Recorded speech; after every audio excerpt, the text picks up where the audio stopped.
CBS News national security analyst Juan Zarate. Juan, good morning.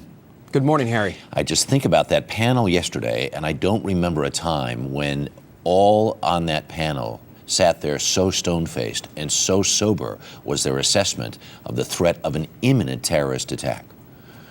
Well, I think what has happened, Harry, is a wake-up call with the December 25th incident. And I think both the realization that not only al-Qaeda is trying to innovate and adapt, but is trying to use its regional affiliates, in particular from Yemen, but also perhaps out of Somalia and North Africa, to attack the United States directly. And so I think the administration, through the intelligence officials and law enforcement officials represented yesterday, are trying to get ahead of the curve and trying to be as sober as possible.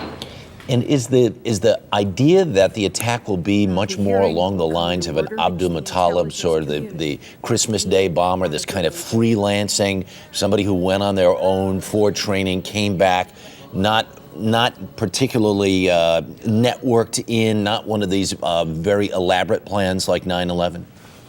Well, I think the challenge for the intelligence community, and part of the worry that the intelligence officials express, is they're not sure. I think there is the opportunity and the chance that al-Qaeda will be sending networked individuals, trained individuals, in particular from the regional affiliates. But there's also the potential of radicalized, inspired lone wolves trying to attack using simple methods. And that's what Leon Panetta was talking about yesterday. And so you've got to try to adapt and defend against both. Yeah, or even, for instance, this kid from Denver was driving the airport bus. I mean, who knows how many just like him are out there. No, that's exactly right. And I think the lessons of the past year is that al-Qaeda continues to try different methods and ways of getting into the U.S. Najibullah Zazi, whom you're referring to, was connected to al-Qaeda, sent by al-Qaeda Central to do, we're not exactly sure what, something in New York City. And so we've got to be very careful and cautious, and I think the intelligence officials were trying to express that to the Senate yesterday. And one of the other things discussed in the Senate hearing yesterday, which we haven't heard very much about, is this threat of a cyber Pearl Harbor. What are they talking about?